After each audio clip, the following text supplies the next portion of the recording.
এয়া দেখিছেনে কি সুন্দৰভাৱে উতলি আছে। এয়া বাৰু কি আহকচোন আপোনালোকক দেখাওঁ এয়া কি আজি বনালোঁ, তাকে অকণমান আপোনালোকক কওঁ।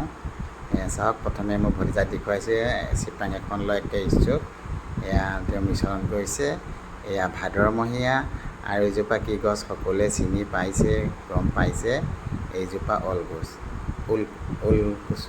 আৰু ওলকচু আমাৰ এজোপাই হৈছিল। গছজোপা দেখাত ডাঙৰ, তাকে আজি ভতিজা আৰু লগতে মই আজি আহিছোঁ কচুজোপা খান্দিম।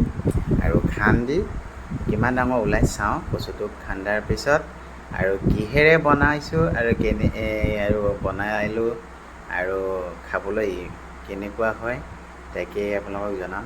ভিডিঅ'টো মই ভাদ মাহৰ 1 তাৰিখেই যুগুতাইছিলোঁ, কিন্তু মই আজিহে এডিটিং কৰিছোঁ আৰু আপোনালোকলৈ এৰিছোঁ। এইটো মুৰ্গী, কলকচুটো খান্দিলোঁ আৰু লগতে এইটো মুৰ্গী ল'লোঁ আৰু মুৰ্গী কাটি বাছি ল'লোঁ। কাটি বাছি লৈ মুৰ্গীখিনি ধুনীয়াকৈ কাটি এটা চৰিয়াত লৈ ল'লোঁ আৰু এইপিনে ওলকচুটো বাকলি গুচাই সিদ্ধ কৰি এটা খৰাহীত লৈ ল'লোঁ। আৰু এইখিনি গোটেইখিনি ধুনীয়াকৈ আজি মই বনাম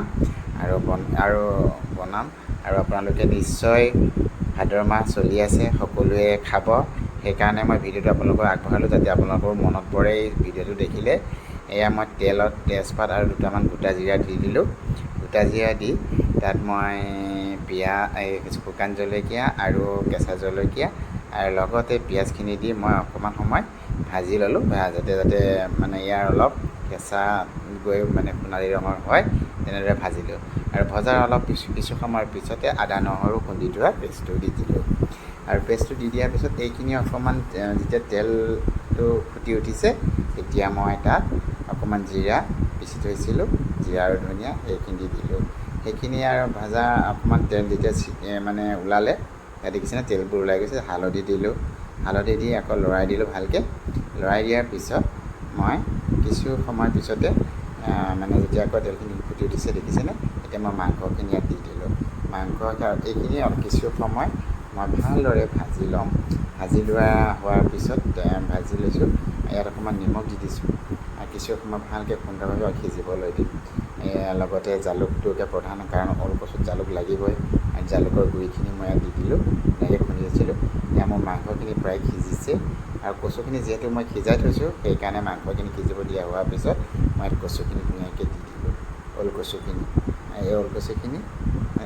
দি দিয়াৰ পিছত ভালকৈ গোটেইখিনি সংমিশ্ৰণ মিলাই লৈ, আৰু যিহেতু মই অকণমান গোটাকৈ নাখাম, মই অলপ পনীয়াকৈ খাম। আৰু এইখিনি ভাজি হোৱাৰ অলপ কিছু সময়ৰ পিছতে মই ইয়াত পানী অলপ দি দিম। আৰু পানী দিয়াৰ পিছত এয়া মোৰ ফাইনেলি কচুখিনি হ'লেই। দেখিছে কি সুন্দৰ আৰু কি সোৱাদ। আপোনালোকক সকলোকে ভাদ মাহৰ শুভেচ্ছা জনোৱাৰ লগতে ওলকচু খাবলৈ মই আপোনালোকক সোঁৱৰাই দিছোঁ। ভিডিঅ'টো কেনে পালে জনাব, লাইক কমেণ্ট শ্বেয়াৰ কৰিব। ধন্যবাদ, নমস্কাৰ।